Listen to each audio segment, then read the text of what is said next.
केवळ शेळी पालनावरती कितीतरी कुटुंब उभी राहिली, मुलींची लग्न झाली. स्थानिक जाती का पाळायच्या? कारण त्या हजारो वर्षाच्या प्रक्रियेतनं त्या आपल्याकडे तयार झालेल्या आहेत. माझा प्रश्न शेतकऱ्यांना हा असतो की 80 किलोचं बोकड टांगलेल्या मटणाच्या दुकानामध्ये तुम्ही मटण घ्याल का? शेळीपालन हे आर्थिक स्थैर्य मिळवून देणारा व्यवसाय हा होऊ शकतो. निश्चित, अगदी 100%. पण तो त्या पद्धतीनं केला तर गेली 25-30 वर्ष आम्ही एकांगी हा प्रचार करतोय की बंदिस्त शेळी पालनाकडे वळू नका, हे तोट्यात जाणार आहे. मी खूप छान माझी शेळी पाळलेली आहे, बोकड तयार केला आहे. त्याला जर मार्केटच प्रॉपर मिळालं नाही तर मी आता MBA झालोय, मोठे मोठ्या माझ्या मास्टर्स डिग्री आहेत सगळ्या. वडील पण घरचे छान आहे. मी जर का कळप घेऊन फिरायला लागलो किंवा काय करतो तुमचा मुलगा म्हटलं, शेळ्या वळतो म्हटलं, तर मुलगी मिळणार नाही. पण त्याचा 500 शेळ्यांचं गोट फार्म आहे म्हटलं ना, मग गाडी घेऊन येते. शेळी पालनामध्ये नव्याने उतरताना तुम्ही 10 शेळ्यांनी 1 बोकड एवढाच तुमचं कळप तयार करा. नवनवीन जाती शोधण्याचे का तुम्हाला लागले वेळ?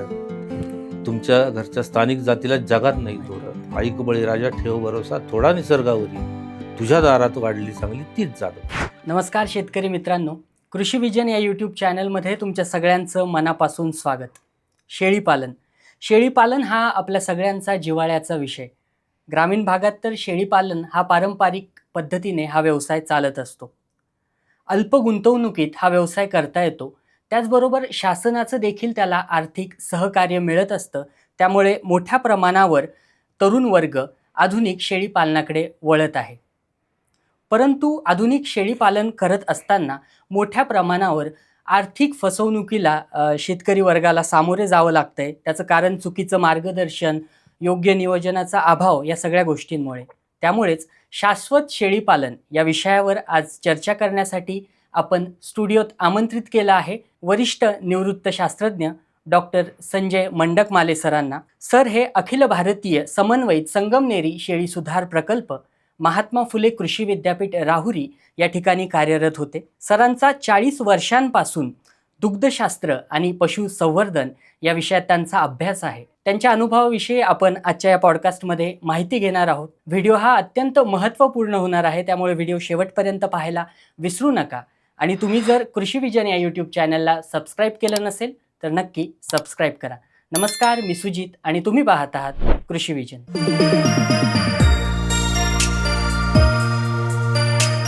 सर नमस्कार.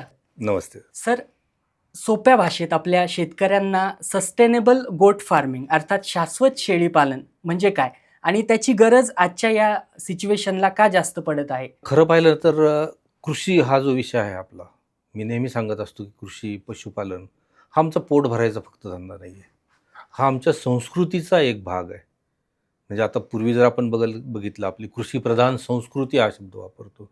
आणि मग ज्यावेळी संस्कृती हा शब्द येतो त्यावेळी जसं आपलं कुटुंब असतं की मुलांची लग्न होणार, मग मुलं होणार, मग ती कुटुंब चालणार, अशाच पद्धतीनं शेती, पशुपालन हे व्यवसाय चालत आलेले असतात.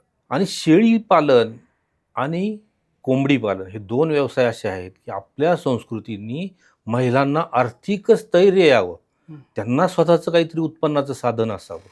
आणि म्हणून शेळी आणि कुक्कुटपालन हे दोन्हीही उद्योग महिला करायच्या आणि महिलांच्याच ताब्यात. आजही तुम्ही खेड्यात गेलात तर शेळीचा पैसा आणि कोंबड्यांचा पैसा हा महिलांकडे असतो.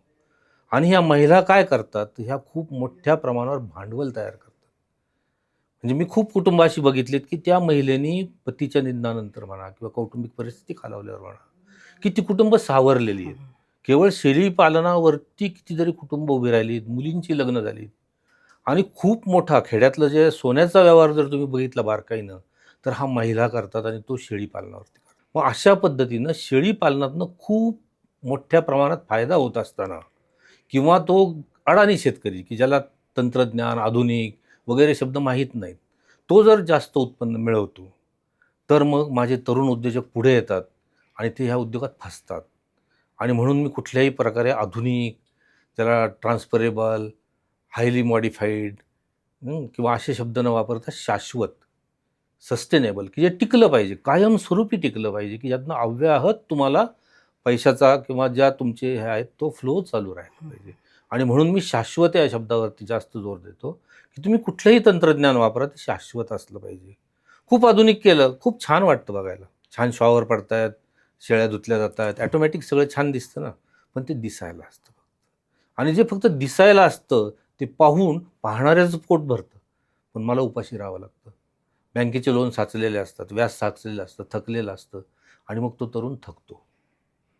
मग नेमकं झालंय काय? शाश्वततेकडं का वळायचंय? आणि मी खूप मोठं म्हणजे मी शेळीपालनाच्या याच्यात वरिष्ठ शास्त्रज्ञ असताना मी हाच एक मुद्दा पुढे आणला, की खूप मुलं फसतायत. जवळ-जवळ गेली मागची 20-25 वर्ष मी तरुणांना सावरतोय, की बाबांनो तुम्ही YouTube चॅनल्स पाहता. ते चॅनल्स पाहता त्यातले बरेचसे चॅनल फेक असतात. खूप चुकीची माहिती तुमच्या पुढे येते. 50 शेळ्या पाळा, 50 लाख रुपये मिळवा. ही सारी स्वप्न आहेत. ही स्वप्न विकायची कामं करणारी काही एजंट्स आहेत. मग हे एजंट कसे पुढे येतात, कसे मोठे होतात?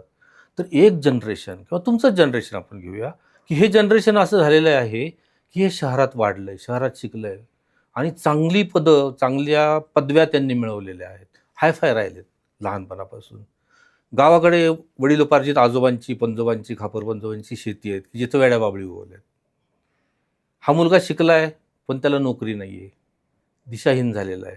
शिकल्यामुळे बाकीचं काही करण्याचं थोडेसे थोडक्यात शब्द वापरून पण लाज वाटते त्याला. मी हे कसं करायचं? छोटी कामं कशी करायची? असं त्याचं होतं. मग त्याची आई वडिलांनी पण शहरात येऊन पैसा भरपूर कमवलेला आहे. म्हणजे वडिलांचं कॅपिटल, पैसा मिळवलेला, आजोबांची शेती.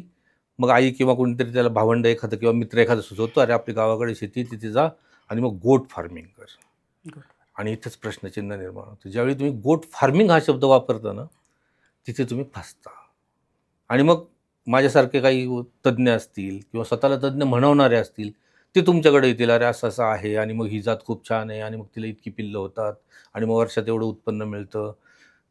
एक एजन्सी अशी मी पॉइंट आउट केलेली आहे. धुळे जिल्ह्यामध्ये मी एका अशाच कार्यक्रमात गेलो होतो आणि माझं भाषण झाल्यानंतर शेतकरी संघटनेची काही मंडळी तिथं होती आणि तिथे एक संस्था आलेली होती, की ज्यांनी त्या धुळे जिल्ह्यातल्या खूप लोकांच्या जमिनी स्वतःच्या ताब्यात घेतल्या होत्या करार करून, की तुम्ही जमिनी द्या, आम्ही शेड उभारतो, शेळ्या आणतो, सगळं करतो आणि तुम्हाला एवढं उत्पन्न देतो. मी तिथे चॅलेंज दिलं, की असं कुठलाही धंदा होऊ शकत नाही, शेळीपालनाचा नाहीच नाही. आणि मग ती शेतकरी संघटनेची जी पुढारी मंडळी होते, ती मला एका हॉटेलमध्ये घेऊन गेले. मग मी त्यांना आणि त्यांचाही एजंट त्या संस्थेचा, जी संस्था कार्यरत होती. आम्ही समोरासमोर बसलो आणि मग त्याच्या प्रत्येकाला मी प्रश्नचिन्ह निर्माण केलं, की तू हे मांडलंस, की शेळी वर्षातनं 2 वेळा विते. कधीच शेळी 2 वेळा वित नाही. शेळी ही 2 वर्षातनं 3 वेळा विते. कारण तिचा गाभण काळ 5 महिन्यांचा असतो. त्यानंतर 2 महिन्याचा रेस्ट पिरियड असतो. 7 महिने कंपल्सरी गेले. मग ती वर्षातनं 2 वेळा कशी होईल? तर तसं होत नाही. मग हे ज्यावेळी त्याला पटवून दिलं. मग तो एका शेळीला 2 पिल्लं होतील, काहींना 4 होतील. सगळ्या शेळ्यांना असे कधीच होत नाही. तुम्ही कितीही निवड करा, कितीही चांगले बोकड आणा, कारण ही एक जैविक प्रक्रिया आहे. आणि मग त्यांनी काय केलं होतं, की गणितीय भाषा ते शेळीपालनाची जैविक प्रक्रियाला लावली होती, की जी कधीही होत नाही. निसर्ग काय करणार आहे तो करतोय, तुम्हाला मला माहीत नसतंय. मी खूप जातिवंत बोकड निवडला, जुळ्यातला निवडला, शेळी पण तशी निवडली. पण जो शुक्राणू जाणार आहे किंवा जे बिजांड येणार आहेत, ते काय घेऊन आलंय, कोणतं जेनेटिक कॅरेक्टर घेऊन आलंय, हे कंट्रोल अजून तुम्ही मी करू शकत नाही. ते निसर्गच करतोय. सर, तुम्ही प्रामुख्याने तुमच्या भाषणात नेहमी सांगतात, की स्थानिक शेळीच्या जातींना प्राधान्य द्या. Yes. तर नेमकं तुम्ही काय या बाबतीत सांगू इच्छिता? या बाबतीत एकच मी आजच्या तरुणांना किंवा शेतकरी बांधवांना हे सांगतो आणि मी सातत्यानं हेच सांगतो, की स्थानिक जाती का पाळायच्या? कारण त्या हजारो वर्षाच्या प्रक्रियेतनं त्या आपल्याकडे तयार झालेल्या आहेत आणि त्या स्थिरावलेल्या आहेत आपल्याकडे. म्हणजे त्यांना आजारी पडण्याचं प्रमाण, विविध रोगांना बळी जाण्याचं प्रमाण ते अत्यल्प आहे. दुसरं असं की त्यांच्या गरजा कमी आहेत. नैसर्गिक तुमची जी स्रोत आहेत, त्या स्रोतांचा वापर करून त्या राहतात, व्यवस्थित राहतात. त्यांना दुसरं काहीतरी आणून खाऊ घालावं लागत नाही. आणि मग नवीन जाती का येतात? तुम्ही जर आपल्याकडचा इतिहास बघितला तर बोर नावाची जात पहिल्यांदा मोठं अतिक्रमण बोरने केलं, की ज्याला महात्मा फुले कृषी विद्यापीठानं खूप मोठं प्रश्नचिन्ह निर्माण केलं. बोरचं काय, की एवढं वजन वाढतं. 80 किलो होतं, 50 किलो होतं, 90 किलो होतं. माझा प्रश्न शेतकऱ्यांना हा असतो, की 80 किलोचं बोकड टांगलेल्या मटणाच्या दुकानामध्ये तुम्ही मटण घ्याल का? तुम्ही जर स्वतः मटण खात असाल, तर माझी मटणाची गरज काय आहे? साधारण वर्षाच्या आतलं कोवळं बोकड, गुलाबी रंगाचं दिसणारं, असं मोठं बोकड मी घेणार नाही. मोठा बोकडही आपला दिसलं तरी आपण घेणार नाही. मग 90-90 किलोची बोकडं किंवा जास्त वाढणारी बोकडं कुणाला हवीत? तर ठराविक प्रसंगी हवीत ती. ईद सारखा सण आहे किंवा तुमच्याकडे काही लग्न कार्य असतील त्यांच्या समाजात त्या ठिकाणी, की जिथं मोठ्या प्रमाणात ते वापरले वापर. जातील. तुम्ही माझी मार्केटची गरज ती नाही आहे. ती नाही. माझी मार्केटची गरज काय आहे की एखाद्या वर्षाचा बोकड. बोकड. बरोबर. म्हणून मग आपण त्या बोरला हम्म. हे करू नका, कारण त्याचा खर्च खूप आहे. हम्म. त्याला सांभाळायला खायला तेवढं हम्म. लागतंय. तुम्ही बोकड आणायला गेलात तर तो 1000 रुपयात नाही मिळणार तुम्हाला, 5000 रुपये किलो, 10,000 रुपये किलो. बरोबर. आणि बोरचं मटण आज बाजारात मिळते का, हा एक मोठा प्रश्नचिन्ह आहे. मग हे बोर जाते कुठं, तर सगळे शेतकरी पैदाशीसाठी विकतात आणि जे नौखे आहेत त्यांना ते विकले जातात. महाराष्ट्रात तग धरणाऱ्या जाती कोणत्या, म्हणजे आपण ह्या जाती पाळू शकतो, जसं उस्मानाबादी शेळीला खूप काळं छान सोनं प्रश्न वगैरे विचारला म्हणतात. तुम्ही की महाराष्ट्रामध्ये तग धरणार आहे. तर निसर्ग हा इतका आपला दयाळू आहे हम्म. की ज्याला आपण जैवविविधता म्हणतो. हम्म. ही जैवविविधता महाराष्ट्राला इतकी, महाराष्ट्रालाच असं नाही, संपूर्ण आपल्या देशाला ही जैवविविधता सुंदर दिलेली आहे. शेळ्यांच्या बाबतीत महाराष्ट्राला 4 जाती निसर्गाने दिलेल्या आहे. पहिली जी जात आहे मोठ्या प्रमाणावर चालणारी, सगळीकडे ज्याला तुम्ही काळं सोनं म्हणता, ही उस्मानाबादी. ही मराठवाड्यासारखी किंवा जिथं कोरडवाहू भाग आहे. मग फक्त उस्मानाबादवरून ती उस्मानाबादी झाली तर ती फक्त मराठवाड्यात नाही, ती नगर जिल्ह्यात आहे, सोलापूरमध्ये आहे, सांगलीमध्ये आहे, साताऱ्यामध्ये आहे. सगळीकडे ती विस्तृत प्रमाणावर कोरडवाहू भागात ती पसरलेली आहे. म्हणून आपण तिला महाराष्ट्रातलं काळं सोनं म्हणतो. मराठवाड्याच्या शेतकऱ्यांचं जर तुम्ही अर्थशास्त्र बघितलं तर शेळ्यातनं ते खूप सस्टेन झालेले आहे. ज्यावेळी दुष्काळ पडतो, आपत्ती काही येते, नैसर्गिक आपत्ती, तर शेळ्यांनी त्यांना तारलेलं आहे. म्हणून आपण त्याला काळं सोनं म्हणतो. जिथं सिंचनाची सुविधा आहे, इरिगेटेड एरिया आहे, आपण म्हणतो की नगरचा काही भाग आहे, विशेषतः पुण्याचा काही भाग आहे, तिथे आपण संगमनेरी ही जात करतो की ज्यांना दूध हवं आहे आणि मटण पण हवं आहे, त्यांच्यासाठी आपण संगमनेरी करतो.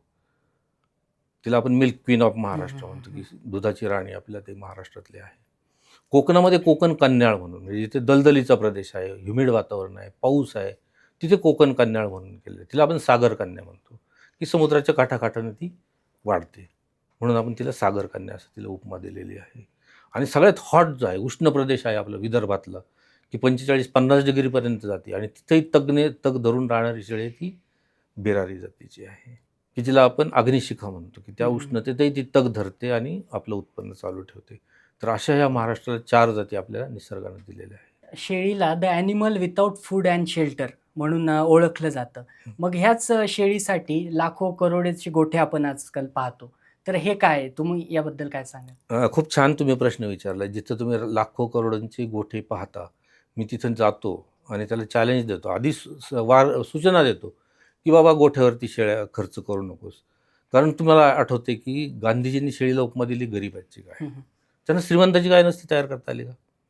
त्यांनी गरिबाची गाय तिला म्हटले, कारण त्यांनी ग्रामीण अर्थव्यवस्था सगळी अभ्यासली आणि त्यांनी बघितले की ही शेळी शेतकऱ्याला फक्त पैसा देत नाही, त्याची जी तहानी मुलं आहेत त्यांना दूध पण देते, त्या कुटुंबाला मटण पण देते आणि आर्थिक स्थैर्य पण देते, म्हणून तिला गरिबाची गाय म्हटले. आणि निसर्गानं जी शेळी दिलेली आहे ती ज्याच्याकडे काहीही नाही, शून्य आहे, किंवा ज्या वातावरणातही काही नाही, आणि म्हणून अशा ठिकाणी ती शेळी दिलेली आहे. आणि म्हणून तुम्ही जर बघितलं की सगळ्यात जास्त शेळ्यांच्या जाती राजस्थानमध्ये आहे आणि खूप शेळ्या तिथे तुम्हाला सापडतील, कारण वाळवंट आहे, काहीच नाही आहे तिथं. सगळा जो शमीचा पाला, जो सौंदळ आपण म्हणतो, त्या शमीच्या पाल्यावरती, किंवा आपल्याकडे ते हरिपत्ती म्हणून आता विकलं जातं.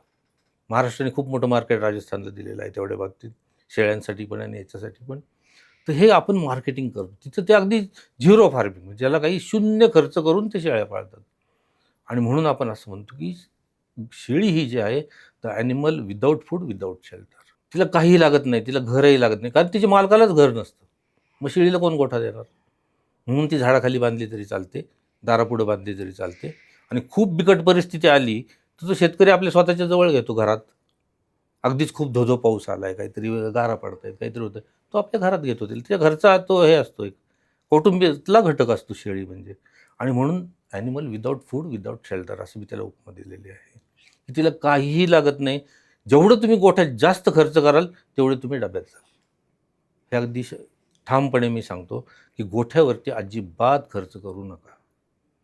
जेवढं तुम्हाला ऊन वारा पाऊस याच्यापासून जेवढं संरक्षण द्यायचं आहे तेवढं करा. कमीत कमी खर्चाचे गोठे बांधा. तुमच्याकडे बांबू आहेत, सुबावळी आहेत, इतर जे काही असतील तुमच्याकडे सुविधा, त्यातनं तुम्ही गोठे उभारा आणि कमीत कमी खर्चात गोठे बांधा आणि चांगली जनावरं आणा. हा पहिला गोठ्याच्या बाबतीत माझा सल्ला असतो. मग शेळीपालन हे आर्थिक स्थैर्य मिळवून देणारा व्यवसाय हा होऊ शकतो का? निश्चित, अगदी 100%. पण तो त्या पद्धतीनं केला तर. तुम्ही जर जाल आणि आधुनिक करायला जाल, बँकेचं लोन करून करायला जाल, शासनाचे अनुदान मागायला जाल, इथं सुद्धा माझी शेतकऱ्यांना एक सूचना असते. मित्रांनो, विनोबाजींचं खूप सुंदर वाक्य आहे, दान से आदमी नादान होता है.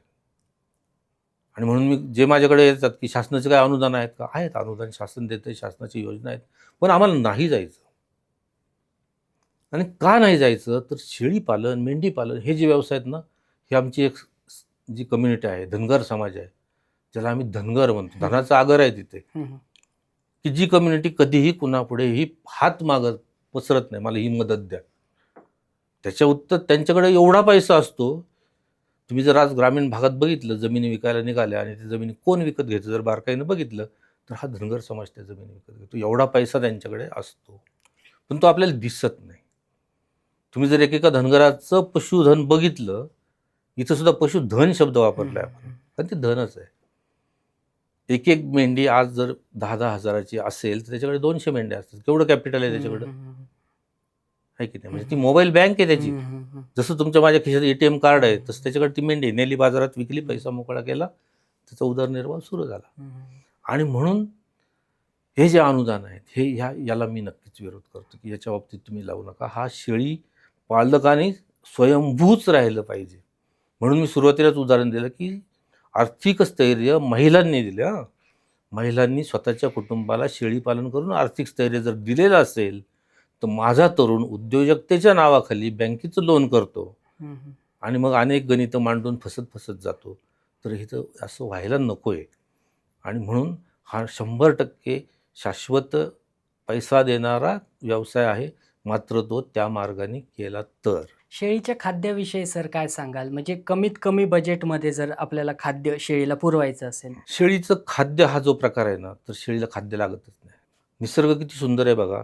त्यांनी 4 प्रकारची जनावरं, ही यंत्रणा आहे की त्यांनी 4 प्रकारची आपल्याला जनावरं दिली. गाय दिली, शेळी दिली, म्हैस दिली आणि मेंढी दिली. ही चारीही जनावरं जर तुम्ही त्यांची खाण्याची प्रक्रिया बघितली, आपण शेळी आणि मेंढीची तुलना करूया, की शेळीला असं सांगितलंय, तू तोंड वर करायचं आणि निसर्गामधला जो गोल आकाराचा पाला आहे, प्रथिनयुक्त पाला जो आहे, तो तू खायचास.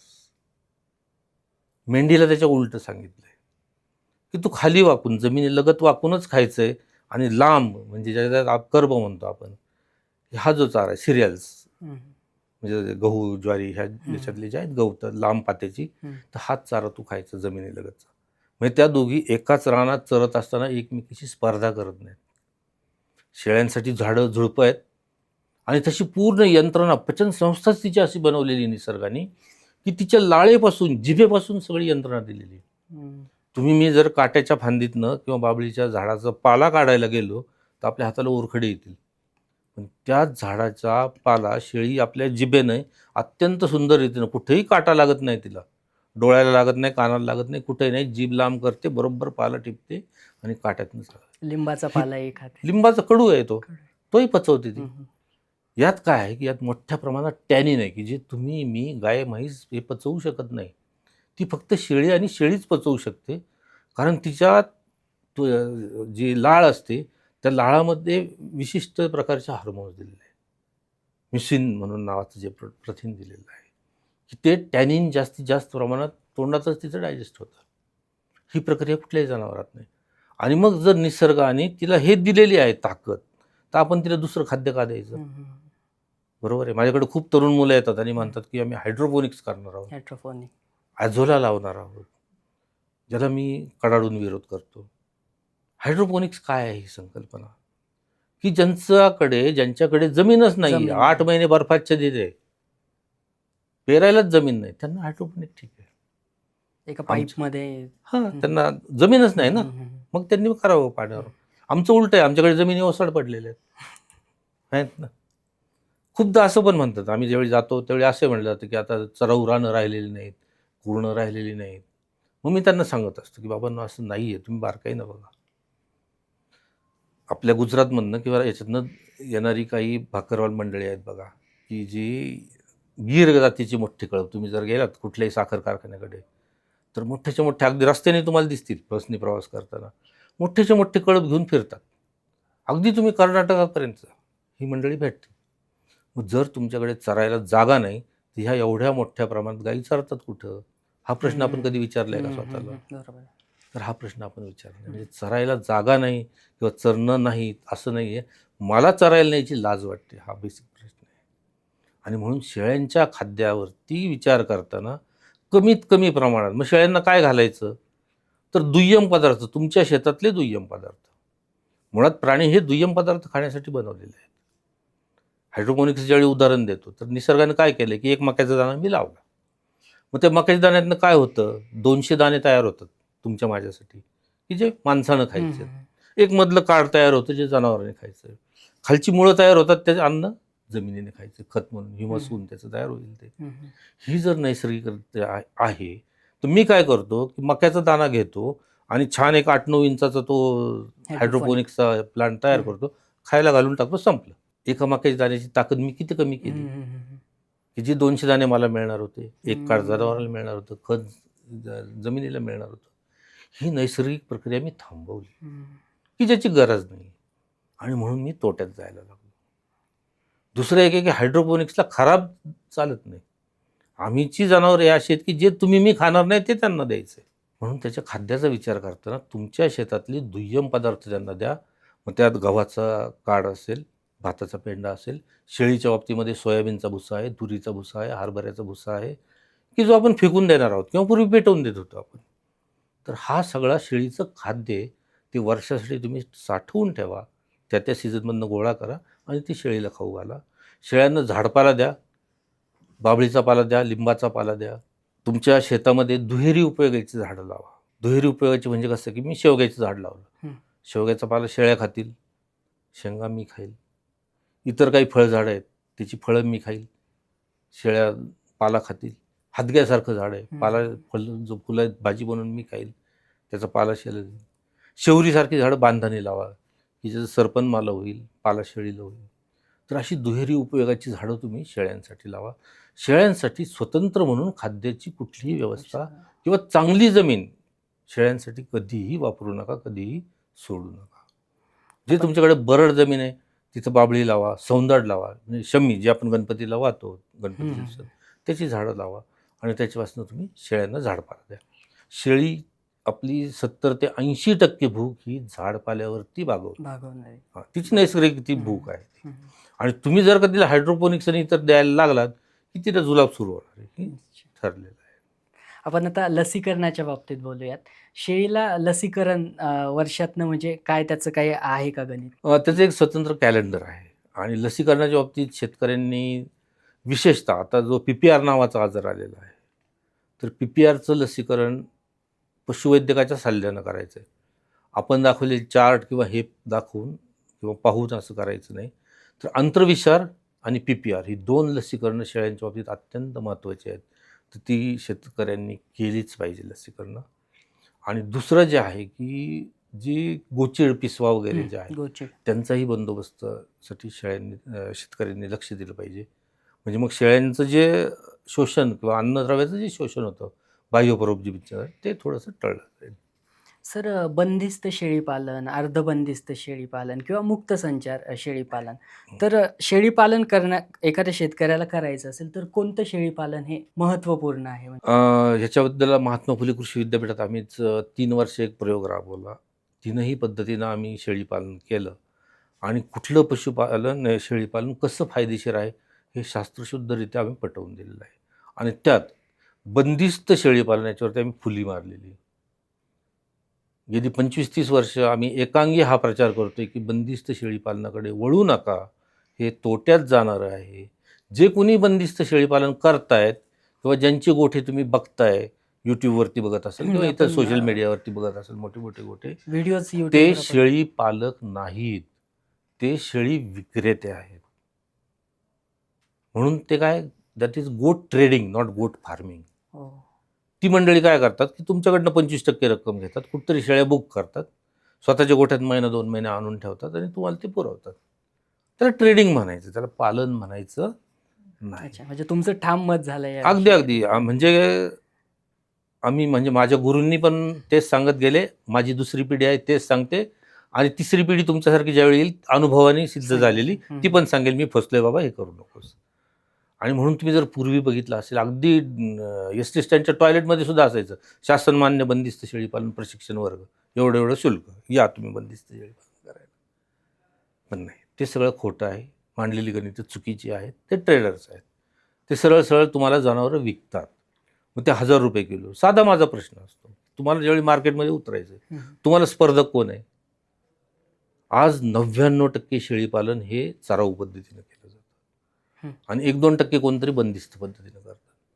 मग जर 99% गटाकडनं येणारा माल जर शून्य किमतीतला असेल त्याचा, त्याला 10,000 रुपयाला बोकड द्यायला परवडेल, 7,000ला परवडेल. तुम्ही जर बंदिस्त शेळीपालन केलं तर रोज 15 ते 20 रुपये तिच्यावरती खर्च करावा लागेल. वर्षाचा खर्च कॅल्क्युलेट करा, तुम्हाला परवडेल का 10,000चं बोकड द्यायला? नाही परवडणार. आणि म्हणून आम्ही हे सिद्ध केलं की बंदिस्त शेळीपालन आर्थिकदृष्ट्या परवडत नाही. कारण शेळी हा अत्यंत खादाड प्राणी आहे. तिची जर तुलना आपण केली तर हत्ती पाळण्यापेक्षा सुद्धा शेळी पाळणं महाग आहे. तिला जे शुष्क पदार्थ लागतात ते जवळजवळ 5 ते 11% तिच्या वजनाचे एवढ्या मोठ्या प्रमाणात लागतात की जे हत्तीलाही लागत नाही. आणि म्हणून शेळी अत्यंत खादाड प्राणी आहे. ती जेवढी फुकट खाईल निसर्गात तेवढी ती परवडेल. तुम्ही जर का बंदिस्त केलीत तर ती परवडणार नाही. आता बंदिस्त म्हणजे शेतकऱ्यांचं असं हे असतं की गोठा बांधला छान हे केलं म्हणजे बंदिस्त, असं नाही. तिला तुम्ही एका जागेवर उभं राहून जर का बाहेरचं चारं विकत आणून खाऊ घातलं दॅट इज ऑल्सो बंदिस्त शेळीपालन. तिला तिचं चरू देत, निसर्गातलं जे काय आहे ते ओरबडून खाऊ देत, कारण ती ताकद आहे तिची, 2 पाय वर करते, छान ओरबडते आणि त्यात तिला आनंद मिळतो. तिचं नॅचरल हॅबिट आहे तिचं ते. त्या पद्धतीने तिला खाऊ देत, त्या पद्धतीने निम्म्यापेक्षा जास्त पोट भरू देत तिचं. मग तुम्ही थोडंसं हे खाऊ घाला घरातलं, जे मी भुसे सांगितले, तुरीचा भुसा द्या, हरभऱ्याचा भुसा द्या, थोडासा मका द्या, गहू द्या. हे सप्लिमेंट थोडंसं 1.5 किलो, ज्याला आम्ही अर्धबंदिस्त म्हणतो, की थोड्या वेळ चरू देत, थोडंसं मग आपण पूरक त्याला काहीतरी देऊ. त्याच्यासाठी अर्धबंदिस्त. आणि चराऊ पद्धतीनं जे आहेत ते 100% फायदेशीर आहे. तिची ती जाते, खाते आणि ज्या चराऊ शेळ्या असतात त्यांचंच दूध औषधी असतं. हा मुद्दा सर्वांनी लक्षात घेतला पाहिजे, शेतकऱ्यांनी आणि विशेषतः शेतकऱ्यांपेक्षा ग्राहकांनी, की जे शेळीचं दूध बाटलीतनं विकत घेतात औषधाचं म्हणून, की ज्या शेळ्या बंदिस्त करून पाळलेल्या असतात. मशीननं दूध वगैरे काढलं छान वाटतं सगळं बघायला, व्हिडिओज तुम्ही लोकांनी बघत असाल, परंतु त्या दुधात औषधी गुणधर्म शून्य असतात. त्याचं कारण असं आहे की शेळ्यांनी ज्या आहेत चरण्याची पद्धत जी आहे, निसर्गाने त्यांना अशी सवय दिलेली आहे की त्या फक्त सगळं झाड नाही खात, त्या बरोबर शेंडा खातात, की ज्यात ऑक्सिजन्स असतात. त्या झाडाला वाढीसाठी जी द्रव्याला असतात ती तिथं असतात, तीच बरोबर शेळी खाऊन घेते. आणि मग हे सगळं खाऊन खाऊन मग ते गुणधर्म तिच्या दुधात जातात. मग ती काय खाते? कडू खाते, आंबट खाते, तुरट खाते, सर्व प्रकारच्या वनस्पती ती खाते. म्हणून ते दूध तिचं औषधी असतं. पण चराऊ शेळी पालन म्हणजे आता ह्या सिच्युएशनला शेतकऱ्यांना पॉसिबल आहे का? म्हणजे त्यामुळे मधला मार्ग कोणता? अर्धबंदिस्त शेळीपालन म्हणजे अर्धबंदिस्त आम्ही याच्यासाठीच केलं की मधला मार्ग, कारण कसं होतं की मी आता MBA झालोय, मोठे मोठ्या माझ्या मास्टर्स डिग्री आहेत सगळ्या, वडील पण घरचे छान आहे, मी जर का कळप घेऊन फिरायला लागलो किंवा काय करतो तुमचा मुलगा म्हटलं, शेळ्या वळतो म्हटलं तर मुलगी मिळणार नाही. पण त्याचा 500 शेळ्यांचा गोट फार्म आहे म्हटलं ना, मग गाडी घेऊन येतील लोक माझ्याकडे. Public status. हा जो सोशल स्टेटस आहे, सोशल टॅबूज आहेत, हे थोडेसे आहेत. आणि मग त्या दृष्टीने अर्धबंदिस्त आपण म्हणूया की अर्धबंदिस्त शेळीपालन करा. थोडंसं प्रॉफिट नक्कीच कमी होईल, परंतु जे काय आहे तुम्हाला बॅलन्स आपल्याला कुठेतरी करायचं आणि शेळीपालन करायचं, तर अर्धबंदिस्त ही सगळ्यात चांगली संकल्पना आहे. तुम्ही शासकीय योजनेबद्दल सांगितलं, तर समज एखाद्या शेतकऱ्याला शासकीय योजना मंजूर करूनच घ्यायची असेल तर काही आहेत का आपल्या गव्हर्नमेंट? त्याचे सर्व डिटेल्स आता माझ्याकडे नाही आहेत, पण शासनाच्या नक्कीच योजना आहे. जे शेतकरी इच्छुक असतील त्यांनी नक्कीच तुमच्या जवळचे जे पशुवैद्यकीय अधिकारी आहेत, पंचायत समितीमध्ये असतात, ते पशुधन विकास अधिकारी असतात, त्यांच्याशी संपर्क साधा. महाराष्ट्र एक भाग्यवान देश आहे की आपल्याकडे शेळी मेंढी विकास महामंडळ स्वतंत्र आहे. या शेळी मेंढी महामंडळाची सुद्धा काही योजना आहेत, त्यांच्याशी संपर्क साधा. नक्कीच तुम्हाला शासनाच्या अनुदानं, योजना या सगळ्या माहिती मिळेल आणि त्या पद्धतीनं त्यांच्या पद्धतीने तुम्ही फॉर्म भरा आणि योजनांचा लाभ घेऊ शकता तुम्ही. सर, शेळीपालन या व्यवसायाविषयी विक्री व्यवस्थापन नेमकं काय आणि त्याचं गणित कसं असतं? तुम्ही मगाशी सांगितलं की अगदी महत्त्वाचा प्रश्न तुम्ही विचारला की मी खूप छान माझी शेळी पाळलेली आहे, बोकड तयार केला आहे आणि त्याला जर मार्केटच प्रॉपर मिळालं नाही तर विक्री व्यवस्था आजची शेळ्यांची जर बघितली आपण ग्रामीण भागातली, तर काय होतं की एक खाटीक समाज आहे, तुम्हाला माहिती आहे की ते ज्यावेळी पुरुष वर्ग घरात नाही अशा वेळी ते जातात शेतकऱ्याकडे, ती महिलाच असते घरात. मग काहीतरी कंबर उचल, शेपूट ओढ, कान ओढ असं काहीतरी ॲक्शन करून त्यांना बरोबर अंदाज कळतो, त्यांचे आडाखे असतात, कंबर धरून उचलले की त्यांना वजन कळतं आणि मग त्या प्रमाणात ते भाव सांगतात. आणि मग ती महिला बरोबर तिला शून्य खर्च असतो, तिला पैसे मोकळे करून घ्यायचे असतात, त्याच्यामुळे ती थोड्या कमी किमतीत ती विकून टाकते. पण जेव्हा आपलं उद्योजक म्हणून पुढे यायचं आहे त्यावेळी माझं विक्री व्यवस्थापन हे काटेकोर असलं पाहिजे. आणि म्हणून आमचं हे ठाम हे असतं की तुम्ही वजनावरती शेळ्या विका. हल्ली वजन काटे आलेले आहेत. आम्ही काही सूत्र पण करून दिली होती की शेळीची छाती मोजली की किती वजन असेल याची सूत्र दिली होती. पण आज त्याची गरज नाही. नवीन नवीन इलेक्ट्रॉनिक काटे आलेले आहेत. तुम्ही शेळ्यांची वजनं करू शकता आणि वजनावरती शेळ्या विका. मग दर कसा त्याचा ठरवायचा? तर मटणाचा जो दर आहे सर्वसाधारणपणे मटणाच्या दराचा निम्म्या दरानं तुमची शेळी तुम्ही विका. म्हणजे आज पुण्यासारख्या ठिकाणी मटणाचा दर 1,000-1,200 रुपये किलो आहे आणि माझी शेळी जर 10 किलोची असेल तर ते गणित मी मग 1200च्या निम्मं करायचं की 600 रुपये आणि 10. मग 6,000 रुपयाला 10 किलोचा माझा बोकड गेला पाहिजे. त्याच्यापेक्षा कमी नाही. पण हेच जर ग्रामीण महिन्याने ती 2-3 हजारालाच विकून टाकते. म्हणून आपण काटेकोर नियोजन त्याचं केलं पाहिजे. Local market. लोकल मार्केटचं. दुसरं मी असं नियोजनबद्ध बोकडांचं पालन केलं पाहिजे की माझे 60-70% बोकड मी फक्त लोकल मार्केटसाठी तयार करेल. ज्यावेळी मी शेळी पालन करतोय, गोठा फार्म करतोय, तर असं एक नियोजन करेल की एवढी बोकडं आहेत, ही मी स्थानिक बाजारपेठेसाठी करेल. त्याच्यापेक्षा एक 10% बोकड मी ईदसाठी बनवेल की मग तिथे जास्त किमतीनं तो बोकड माझा विकला जाईल. पण ते 10% करायचे, जास्त नाही. तुम्ही जर का जास्त केले तर ईदचं मार्केट डाऊन येतं एकदम. म्हणजे खूप शेतकरी रडत आलेले मी पाहिलेले आहेत की ईदसाठी खूप बोकड तयार केले, घेऊन गेले, त्या टेम्पोचे पैसे द्यायला सुद्धा त्यांच्याकडे पैसा नसतो. तर मार्केट ट्रेंड जे तो बदलत आहेत सारखे. तर म्हणून ईदसाठी एक 10% बोकड ठेवा. आणि पैदाशीसाठी ज्यांच्याकडे जातिवंत उस्मानाबादी आहे, जातिवंत संगमनेरी आहे, जातिवंत बेरारी आहे, जातिवंत कोकण कांडाळ आहे, यांनी चांगले बोकड पैदाशीसाठी शेतकऱ्यांना द्या आणि मग ते जास्त किमतीने द्या. 20,000 25,000 घेतात लोक तेवढे. तर अशा पद्धतीने तुम्ही नियोजन करा की 80% स्थानिक बाजारपेठेसाठी, 10% ईदसाठी आणि 10% पैदाशीसाठी. तर अशा पद्धतीने विक्री व्यवस्थापन करा. दुसरं तुम्हाला आणखीन जास्त आपल्याला फायदा मिळवायचा आहे तर मग काय करायचं आहे, तर मी माझं ब्रँड तयार करेल की माझे गाव किंवा माझं हे जर गोट फार्म शहरालगत असेल तर मी जाईल अपार्टमेंटमध्ये माझी ॲडव्हर्टाईज करेल, तुम्हाला किती मटण लागते. आणि शहरातली रिक्वायरमेंट कमी असते, पावशेर अर्धा किलो मॅक्झिमम अर्धा किलो, छोटी छोटी कुटुंब असतात. मी सगळ्यांची रिक्वायरमेंट घेईल, त्याप्रमाणे माझी बोकड मीच स्लॉटर करून घेईल एखाद्या खाटकाकडनं. म्हणजे मला त्याची मुंडी, कातडी, पाय ह्या सगळ्याचा पैसा मिळेल. प्लस मटणाच्या रेटने माझं बोकड विकलं जाईल. जे काय आहे तो मग मटणाचा जो खाटीक हे घेणार असतो, फायदा घेणार असतो, तो मीडिएटर मी नलिफाय करून टाकला, तो सुद्धा फायदा मी घेईल. तर अशा रीतीने स्वतःचा ब्रँड तयार करा आणि तुम्ही शेळी पालन करा, जास्त नफा वाढवा. दुसरा त्याच्यातनं आणखीन मला थोडासा नफा वाढवायचा, आणखीन थोडंसं जास्त हे व्हायचं आहे, तर मटणाचे पदार्थ तयार करा. मटणाचं लोणचं तयार होतं, मटणाचे पॅटीस करा, मटणाचे समोसे करा. आणि हे पदार्थ तुम्ही शहरामध्ये खूप मार्केट कशालाही आहे, फक्त तुमची ॲडव्हर्टायझिंग प्रॉपर झाली पाहिजे, तुमच्या मालाची प्रत चांगली राहिली पाहिजे, गुणवत्ता टिकून राहिली पाहिजे आणि फ्लो पण तो पुरेसा पाडला पाहिजे. त्या रीतीने तुम्ही नियोजन करा. दुसरं शेळीचं दूध जे आहे शहरात त्यालासुद्धा मागणी आहे. कारण बऱ्याच माता ज्या आहेत त्यांना दूध डिलिव्हरीनंतर येत नाही आणि मग त्यांना शेळीचं दूध हे दी बेस्ट, म्हणजे आईनंतर शेळीचं दूध सर्वात उत्पन्न. काही हॉस्पिटल्समधनं शेळीच्या दुधाला मागणी असते.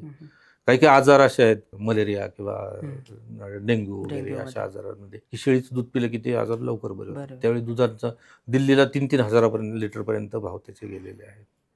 तर अशा ज्यावेळी येतात त्यावेळी त्याचं तुम्ही एनकॅशमेंट करा. शेळीच्या दुधाचा सुद्धा वापर करा. शेळीचं दूध हे कॉस्मेटिक आहे, खूप चांगलं सौंदर्य प्रसाधन. तुम्ही काही बघितली, साबण आहे, काही क्लिन्झिंग मिल्क आहेत, टोनर्स आहेत स्किनला टोन देणारी.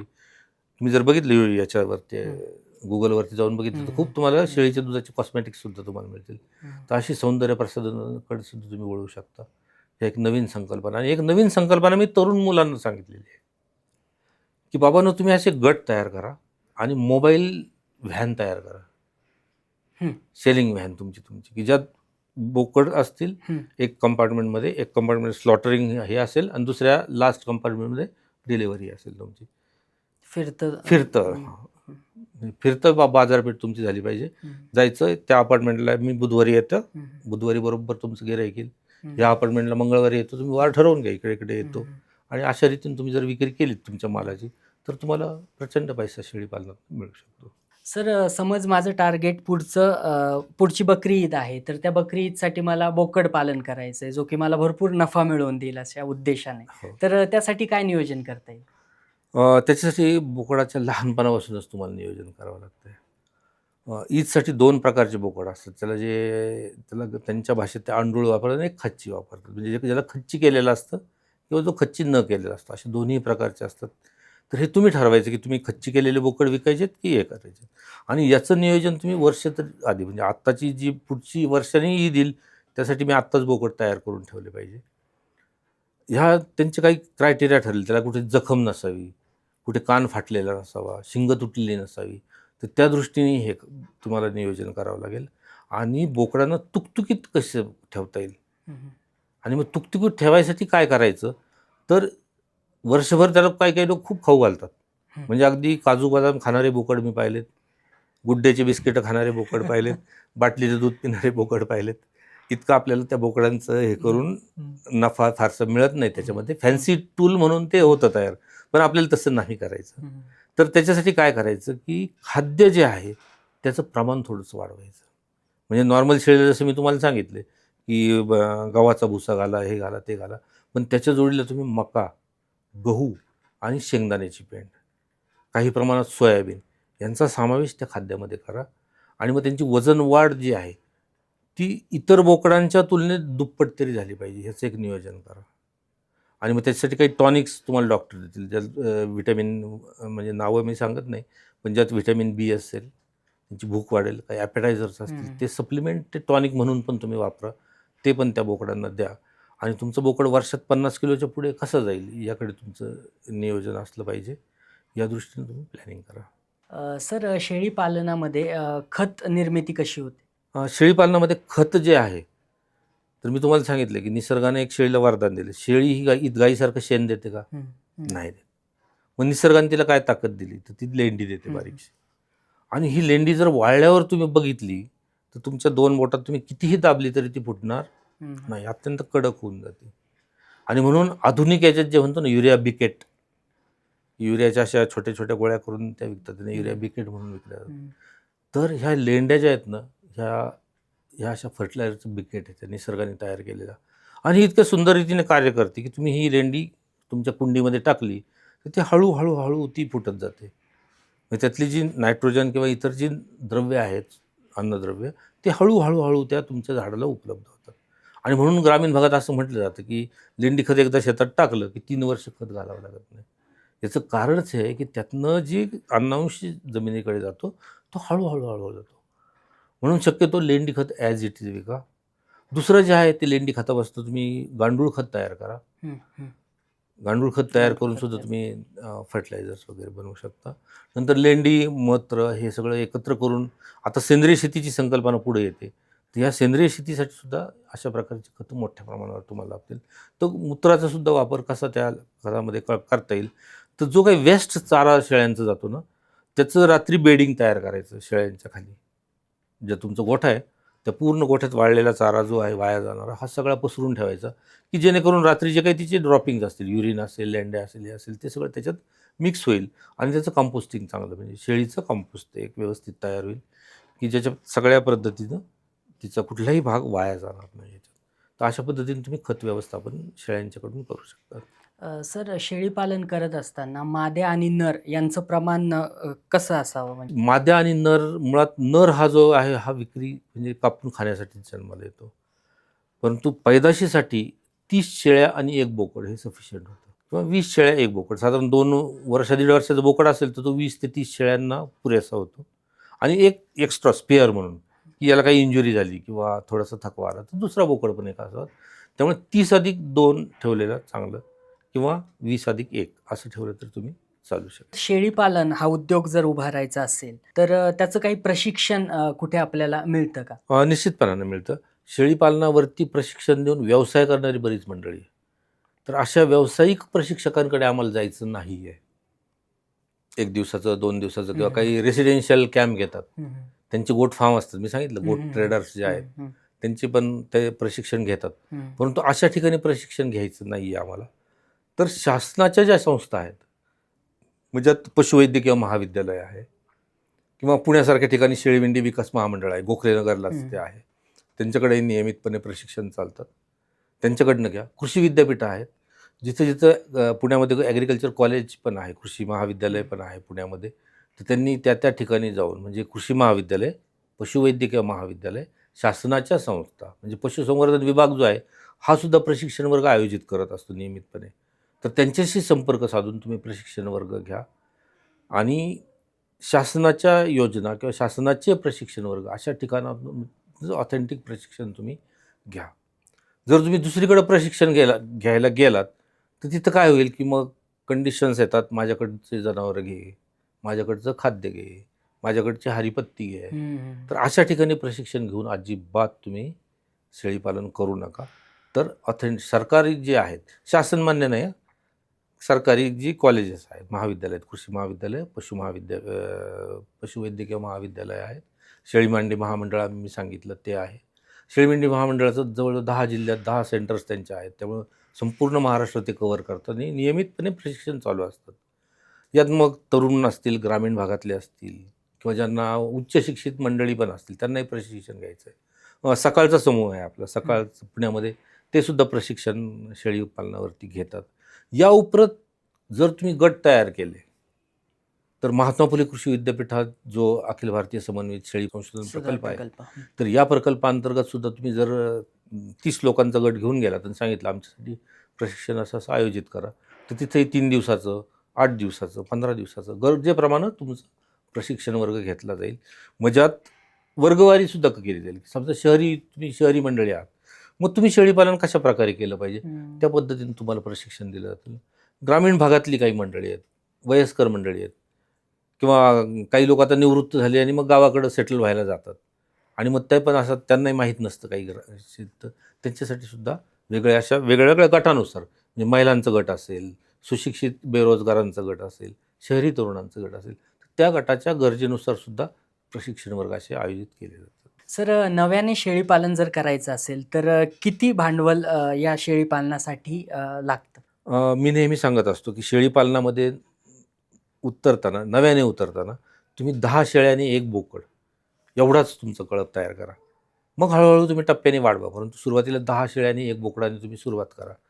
आणि ह्या सर्वांचा जर आपण खर्च बघितला, भांडवली खर्च, तर त्यांचा गोठ्याला साधारण एक 50,000 ते 60,000 रुपये आणि शेळ्यांना प्रत्येकी 10,000 रुपये. आज चांगल्या शेळीची किंमत 10,000 आहे.